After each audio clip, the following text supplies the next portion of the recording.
Welcome to Alien Invasion Gaming. My name is Roy, and these are my tips for Tarkov Shooter Part 3. Let's take a look.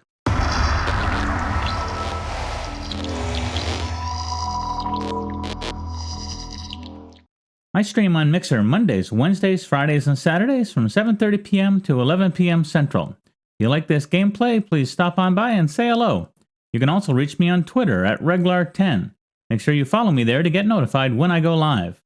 As part of Jaeger's The Tarkov Shooter task series, Part 3 requires you to kill 5 PMCs with a Mosin within 15 meters. Now, obviously, a Mosin is not a close quarters battle type gun. I am not good with sniper weapons in general, and trying to get a kill within 15 meters with a Mosin was very challenging for me.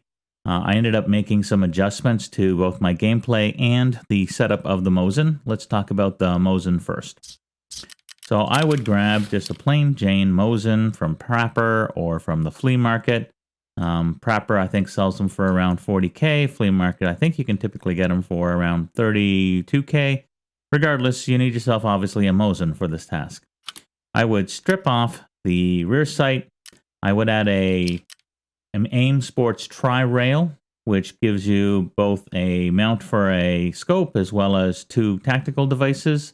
And this was key because what I would do is I would add to this a NC Star Tactical Blue Laser, which is, one of the cheaper lasers options. It is a blue laser, which means it's not necessarily that bright all the time, but it was certainly good enough for what I wanted to do.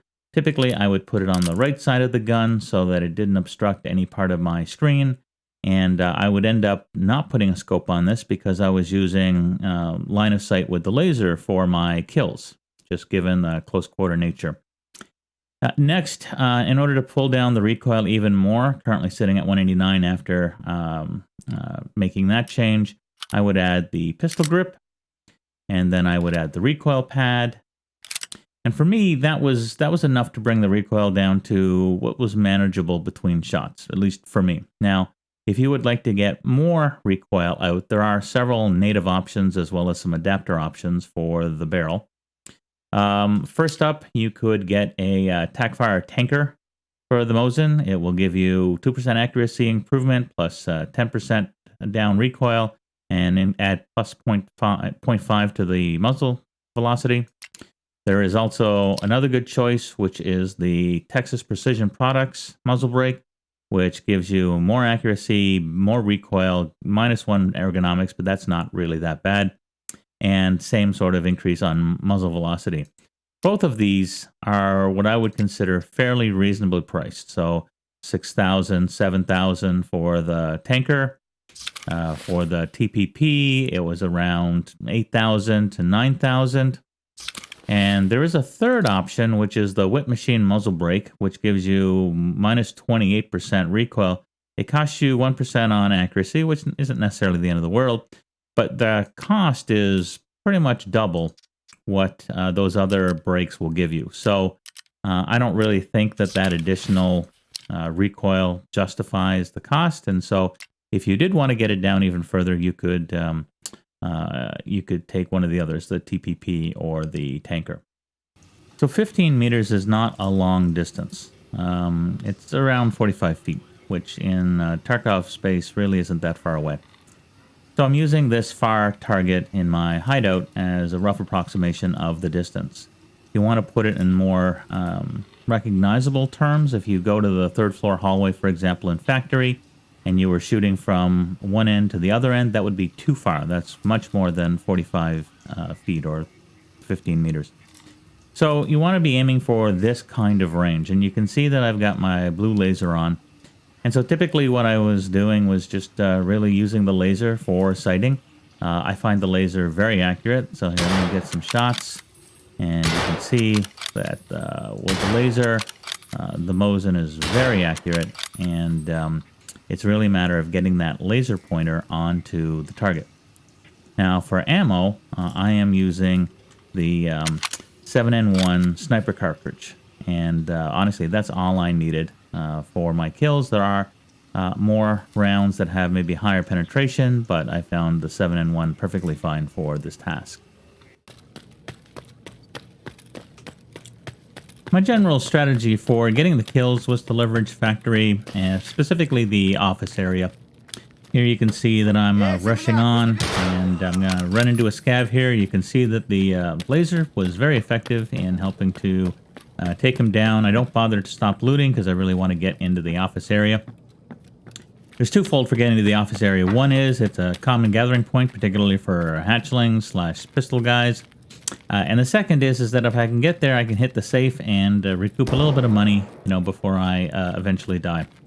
Now, I know that spawn is too far away for me to be first to the office, so I'm taking a little slow. I notice that the breach room door has been hit, and it's a little early for scavs to be hitting the breach room.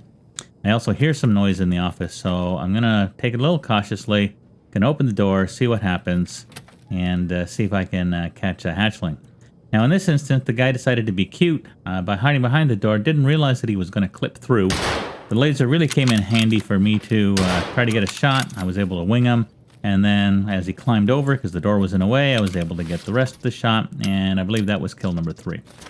Now, obviously, the guy's probably already hit the safe, but I'm going to check it anyway, just to see if there's any residual money. There was, but certainly nothing to write home about. Now, spawn placement's really important for these kills. If you spawn too far away, then highly likely that another player, maybe geared, is going to get there. You're going to die a lot. Here I'm trying to go against this guy. I think I hit him once, but clearly couldn't get off enough shots to get the kill. Here's another attempt where I spawned back at the forklift, and I should have checked the spawn on the left, and I thought of it as I got there, but the guy was laying down, and he took care of me. So, you are going to die, unless you get a really favorable spawn. So here's the gameplay for my last kill. It's sort of personifies Tarkov, to be honest. So I'm going to be able to get up here, I'm going to get into the office, I'm going to hit the safe, and I'm going to be able to get some loot. And in the meantime, I'm listening very intently, seeing if somebody else is going to show up, because I really got here fairly quickly. And after I finish looting the safe, I hear some steps in the door open, and here comes a PMC, and I was able to get him. That was my final kill, and I'm like, all right. I'm really, finishing on a high note. I grab his stuff. He's got, not an ideal weapon for me, but, it's better than the Mosin. So I'm, searching the bags, making sure that I've got the ability to reload, getting ready to fight my way out to the extraction. And I hear steps. And I'm like, okay, here we go. I'm going to be able to get another kill on the way out. And as usual, Tarkov giveth, and Tarkov take it away.